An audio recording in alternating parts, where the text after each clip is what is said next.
Good morning friends. Lifestyle পেচনৰ আন এটি ভিডিঅ'লৈ আপোনালোক সকলোকে স্বাগতম জনালোঁ আৰু আশা কৰিলোঁ আপোনালোক যে সকলোবোৰ কুশলে আছে। আজি দিৱালী অলপ কাম কৰিবলগীয়া আছে কাৰণে সেইকাৰণে সোনকালে উঠিলোঁ। মিতভিক আৰু দেউতাক আজি শুই আছে। মই সোনকালে উঠি অলপমান কামবোৰ আগবঢ়াই থওঁ। দিৱালীৰ কাৰণে অলপ চাফ চাফাই কৰিব লাগিব, যিহেতু আজি এখন বিয়াও আছে। সেইকাৰণে সোনকালে ৰেডি হ'ব লাগিব। সন্ধিয়া সময়তে যাম। দুপৰীয়া যোৱাৰ কথা আছিলে, কিন্তু হাজবেণ্ড আহি নাপাবহি কাৰণে সন্ধিয়া সময়তে যাম বুলি প্লেন কৰিলোঁ। ঘৰৰ চাফ চাফাই অলপমান কৰি লওঁ, কাৰণ মিতভিক উঠাৰ পিছত এইখিনি কৰিব নোৱাৰিম। ধূলি কাম কৰা সেইখিনি মই যিমান পাৰোঁ তাৰ পৰা আঁতৰাই ৰাখোঁ। সেইকাৰণে মই ৰাতিপুৱাই পানী এগিলাচেৰে আৰম্ভ কৰোঁ। আজিকালি মিতভিকে ধুনীয়াকৈ ব্ৰাছ কৰিবলৈ লৈছে। যিহেতু তাৰ 2 years হোৱাই নাই, সেইকাৰণে মই পেষ্ট ইউজ কৰা নাই। তথাপিও মাজে মাজে যিটো মামাৰ আৰ্থৰ পেষ্ট সেইটো লৈ থৈ দিয়া আছে। খুব কমাই দিওঁ, সপ্তাহত এদিন বা 2 দিন দিওঁ। তথাপিও ভয় লাগে কাৰণে নাই দিয়া। তথাপিও সি বিচাৰে মাজে মাজে, সেইকাৰণে কেতিয়াবা দিওঁ। সদায় মূৰটো চাই পেলাই সেই বিচাৰে পেষ্ট ল'বৰ কাৰণে। আৰু আজিকালি মুখ ধুই লৈ নিজে মুখ মুচি আহে। মুখ ধোৱাৰ পিছত তাৰপিছত সদায় ব্ৰাছ কৰিবৰ কাৰণে ব্ৰাছ থোৱা ঠাইখিনিত আহি ৰখি থাকে। ৰাতিপুৱাৰ পৰা কোনে কি কৰিছে কি নাই সেইখিনি চাই সমানে ভাবে আমাৰ লগত কৰিব লাগে। যিহেতু এইটো সময়ত বাচ্চাবিলাকে বহুত বেছি কথা শিকিবলৈ আৰু খেলিবৰ কাৰণে আৰম্ভ কৰে। সেইকাৰণে মই তাক কোনো ফালৰ পৰা বাধা দিয়া নাই। যি কৰিব খোজে তাকে দিব বিচাৰিছোঁ। সময়খিনি বাচ্চাবিলাকৰ কাৰণে মাক দেউতাক খুব সাৱধান হ'ব লাগে, কাৰণ এই সময়খিনিত ভাল বেয়া সিহঁতে সকলো পটককৈ কেপচাৰ কৰি শিকি লয়। সেইকাৰণে একদম ভাবি চিন্তি কথা কোৱাৰ পৰা আৰম্ভ কৰি কামবোৰ কৰা, বিভিন্ন ধৰণৰ অভ্যাসবোৰ নিজৰ ভুল থাকিলেও সেইবোৰ এই সময়ত নিজেও শুধৰাই লৈ পেলাই সিহঁতক শিকোৱাটো খুবেই দৰকাৰ। কাৰণ সিহঁতে পটককৈ সেইখিনি বস্তু লয়। ভালখিনি ল'লেতো ভাল কথা, বেয়াখিনি সৰু সুৰা সেইবোৰ ল'বলৈ হ'লে খুব ভয় লাগে। সেইকাৰণে যিমান পাৰোঁ নিজে সাৱধান হ'বলৈ চেষ্টা কৰিছোঁ। আৰু হাজবেণ্ডকো বহুতখিনি ক্ষেত্ৰত এইখিনি কৈছোঁ যে এইটো কৰিবা বা এইটো নকৰিবা। তেওঁ এইবিলাক নিজৰ ক্ষেত্ৰত শুধৰাই যাবলৈ চেষ্টা কৰিছে। আমাৰ দুয়োজনেৰে নতুন নতুন অভিজ্ঞতা হৈছে, সেইকাৰণে আমি তাক ধন্যবাদ দিব লাগিব এইটো সময়ত। আনহাতে এইটো সময়ত মিতভিকে চাই চাই মোৰ পৰা শিকি আছে। কেতিয়াবা ড্ৰয়িং কৰোঁ বা ক্ৰাফ্টৰ বস্তুৱেই বনাওঁ বা লিখি মেলি থাকিলে সি খুবেই নিজৰ পেন বা পেঞ্চিল লৈ পেলাই কপি এখন উলিয়াই দিওঁ, সেইটো আঁকা বাকা কৰিবলৈ লয়। আজিকালি আঁকবাকবোৰ শিকিছে। অলপমান চাৰ্কেল বনাবৰ কাৰণে শিকাই আছোঁ হাতেদি। পূৰাকৈ পৰা নাই যিহেতু বয়স কম, তথাপিও তাৰ ইণ্টাৰেষ্টটো এতিয়া বাঢ়িছে। আৰু বুকবিলাক দেখাই থাকে কোনটো কি হয়। অসমীয়াতে আৰম্ভ কৰিছোঁ, যিহেতু আপেল কোনটো হয়, কল কোনটো হয়, ফ্ৰুটছবিলাকৰ নাম, আনহাতে জীৱ জন্তুৰ নাম, তেনেদৰে ৰংবোৰৰ নাম আৰম্ভ কৰিছোঁ। সি শিকিবলৈ লৈছে। আজিকালি খুব আঁকা বাকা কৰে। তাক মই খেলৰ ভিতৰত আৰম্ভ কৰিছোঁ বিল্ডিং ব্লকছৰ যোনবিলাক গেম হয় সেইবোৰ জইন লগাবৰ কাৰণে শিকাই আছোঁ। আজিকালি অলপ অলপ জইন লগাব পৰা হৈছে। আৰু যোনবিলাক পাজলছ হয়, পাজলছ সৰু সৰু কিনিবই পোৱা যায় সকলো বেবীৰ কাৰণে, সেইবোৰ জইন লগাবৰ কাৰণে সেইখিনি পাৰাগৈ নাই। তথাপিও চেষ্টা কৰি আছে যিমানখিনি। উলিয়াই দিওঁ ডেইলি খেলিবৰ কাৰণে, সন্ধিয়াই হওক দিনৰ ভাগতেই হওক। আনহাতে অলপমান সময় গা ধোৱাৰ সময়ত পানী খেলিবৰ কাৰণে দিওঁ, কাৰণ এইটো সময়ত সিহঁতৰ ফূৰ্তিটো মেইন, কাৰণ এইখিনি সময়ত যিহেতু দ্বিতীয়বাৰ নাপাবই। আনহাতে জীৱনৰ যোনবিলাক লাইফ স্কিল আছে, আমাৰ প্ৰেক্টিকেল লাইফ স্কিল, ডেইলি ঘৰৰ কাম সৰু সুৰা কৰা, যিহেতু নিজৰ কামখিনি নিজে কৰিব পৰাকৈ ল'ৰাই হওক ছোৱালীয়ে হওক সেইখিনি সৰুৰে পৰা জনাটো অতি দৰকাৰ।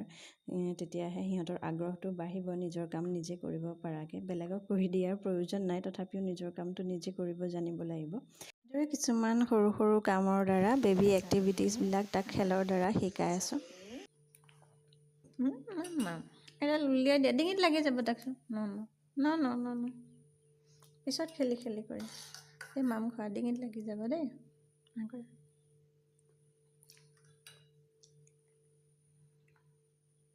ভাত খাই লৈ এতিয়া দুপৰীয়া সময়ত অকণমান সময় শুৱাই দিম, যিহেতু সন্ধিয়া সময়ত বিয়ালৈ ওলাম, তাত শুই যাব সন্ধিয়া। সেইকাৰণে এতিয়া অলপ শুৱাই দিম তাক।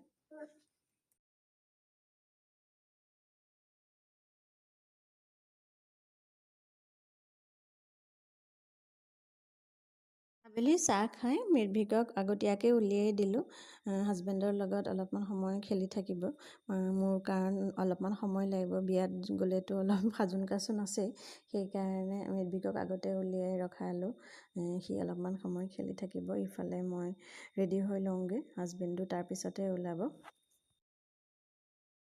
কি পিন্ধোঁ কি নিপিন্ধোকৈ গ্ৰীণ কালাৰৰ কাপোৰ এযোৰ ওলাই পিন্ধিলোঁ, যিহেতু ৰাতিৰ সময় অকণমান বতৰবিলাক এতিয়া অলপ ঠাণ্ডা পৰিছেও বতৰ, যিহেতু সেইকাৰণে ডাৰ্ক কালাৰ পিন্ধিলে ভালো লাগে। সেইকাৰণে ডাৰ্ক কালাৰ এযোৰে পিন্ধি ল'লোঁ। হাজবেণ্ডে কৈছে কি ডাৰ্ক কালাৰ পিন্ধিলে বেছি ভাল লাগে, সেইকাৰণে ৰেডি হৈ ল'লোঁ।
ৰংগভূমি বা সংস্কৃতিৰ কলাভূমি, ইয়াত গান গাবলৈ সাহস কৰাটো বৰ দুঃসাহস হয়। তথাপিতো এদিকে অকণমান কম বনাম আৰু বেয়াটো হ'বই, বেয়া হ'লে নল'ব।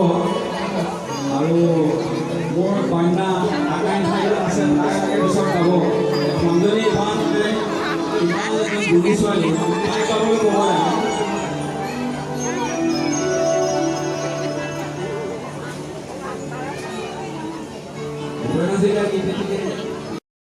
আমি বিয়াত খোৱা বোৱা কৰি উভতিলোঁ, কাৰণ তাত কালচাৰেল প্ৰগ্ৰেম চলি আছিল। অলপ সময় চালোঁ আৰু 8:30 মানত আমি গুচি আহিলোঁ, যিহেতু মিৰ্ভিকক সন্ধিয়াই খুৱাই নিছিলোঁ আৰু এতিয়া 8:30 বজাত তাৰ খোৱাৰ সময় হৈছে। আমি সেইটো সময়তে উভতিলোঁ, যিহেতু ঘৰৰ ওচৰতে হয়, সেইকাৰণে বেছি সময় নালাগিল আৰু খোজকাঢ়ি আমি গোটেই ফেমিলিটো, পতংগীয়া ফেমিলিটো একেলগে গ'লোঁ, একেলগে আহিলোঁ।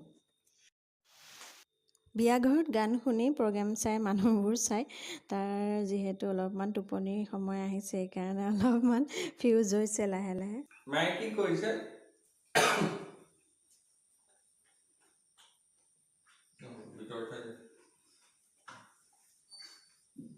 ব'লা কাপোৰ চেঞ্জ কৰিবা, ব'লা চলো।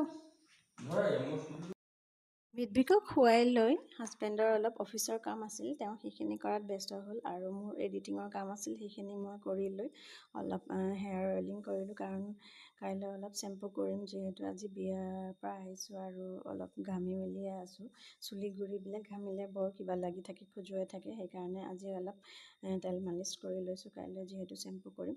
আৰু চুলিখিনি চুটিকৈ কাটাৰ পৰা মোৰ সহজেই হৈছে ক'ৰবাত যাবৰ কাৰণে, যিহেতু পটককৈ ওলোৱা হয়। আগতে চুলি বান্ধিম নে কি কৰিম, খোপাই বান্ধিম নে, বহুত টাইম লাগে চুলিৰ কাৰণে, এক্সট্ৰা টাইম এটা লাগে। সেইকাৰণে এতিয়া চবতকৈ ইজি হৈছে মোৰ। আজিলৈ আহোঁ, বাই বাই।